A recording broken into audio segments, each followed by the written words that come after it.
Emma arrived in the city at the beginning of autumn, when the air was cold in the mornings and smelled of wet leaves and rain. She stood at the bus station with her suitcase beside her, watching strangers pass by, each of them living a life that had nothing to do with hers. For the first time in her life, Emma felt completely alone. The move was not something she had wanted. After her parents' divorce, her mother believed that leaving the old city was the only way to start again.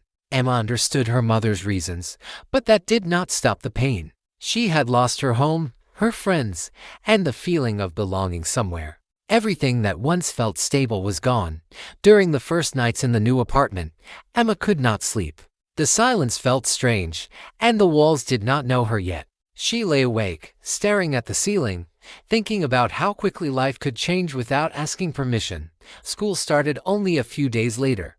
On her first day, Emma walked through the school corridors feeling like an outsider. Students laughed, talked loudly, and moved with confidence, as if they had always belonged there. Emma felt invisible and exposed at the same time. When the teacher introduced her to the class, she could hear her own heartbeat in her ears. She chose a seat near the window, hoping no one would pay attention to her. Outside, the sky was gray, and the branches of the trees moved slowly in the wind.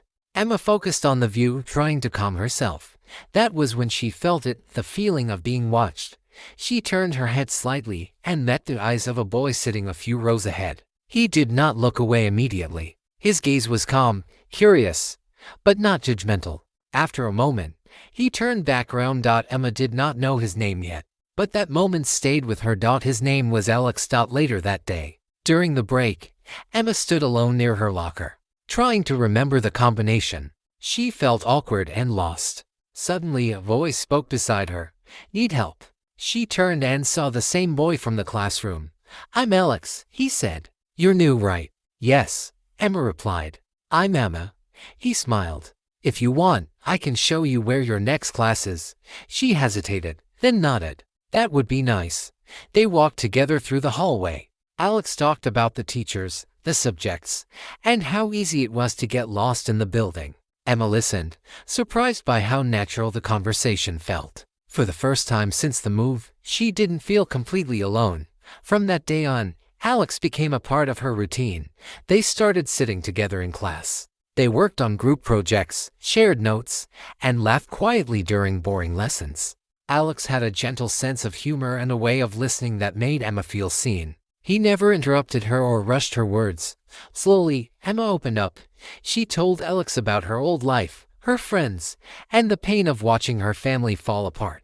Alex listened without judgment. In return, he shared his own struggles, the pressure to be successful, the fear of disappointing his parents, and the feeling that he was never good enough. Days turned into weeks. Emma began to smile more. She started enjoying school again.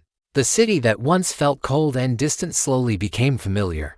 And Alex was always there, walking her home, sending her messages, asking how she felt. One afternoon, they sat together at a small cafe near the school. Rain tapped against the windows, and the world outside felt far away. "What do you want to do in the future?" Alex asked. Emma thought for a moment. "I want to write stories, books. I want people to feel something when they read my words." Alex smiled. "That fits you." "And you?" she asked. "I want to be an architect," he replied. "I like the idea of creating something that lasts."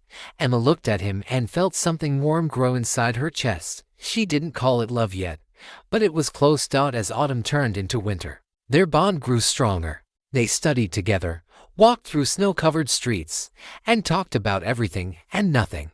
Emma found herself thinking about Alex before she fell asleep and smiling when she saw his name on her phone. One evening, they walked along the river.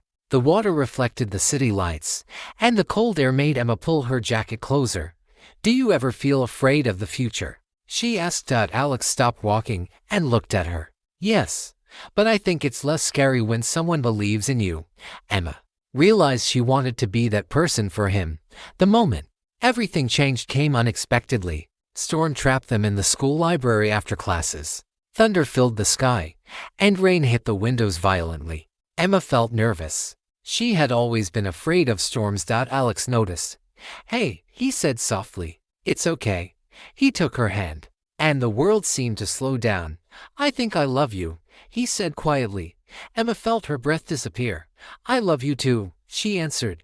Their first kiss was shy and careful, but it felt honest. It felt real. For the first time in her life, Emma felt truly happy. Their relationship was not perfect, but it was real. They supported each other through exams, family problems, and moments of doubt. They dreamed about the future and believed that love could survive anything. But life had other plans. One evening, Emma's mother told her they were moving again, this time to another country. The news felt unreal. Emma told Alex the next day. They stood near the river, the same place where they had first talked about the future. So this is goodbye? Alex asked. I don't want it to be, Emma said through tears. I love you. We'll make it work, Alex replied. Distance doesn't change love. At first, they believed it. They called every day. They sent long messages and shared photos. Emma told Alex about her new school, her new language, her new fears. Alex told her about his life back home. But slowly, things changed. Time zones made conversations shorter. New responsibilities appeared. Silence grew longer. Emma felt afraid of pushing Alex away. Alex felt afraid of holding her back. One day, the messages stopped. Years passed. Emma grew older. She studied literature and began writing seriously. Her stories were filled with love, loss, and longing. People connected with her words. Her first book became successful, but success did not heal her heart. Alex studied architecture and built a life that looked successful from the outside. But inside, he felt something missing. 5 years later, Emma returned to the city for a book presentation. Walking through familiar streets felt like stepping into the past. When she reached the river, she stopped. And there he was. Alex. They looked at each other. And time seemed to disappear. They talked for hours. About the pain. About the silence. About the love that never truly left. I never stopped loving you, Alex said. Neither did I, Emma replied. This time, they chose honesty. Because true love does not always arrive easily. Sometimes, it breaks. Sometimes, it waits. And sometimes, it finds its way back.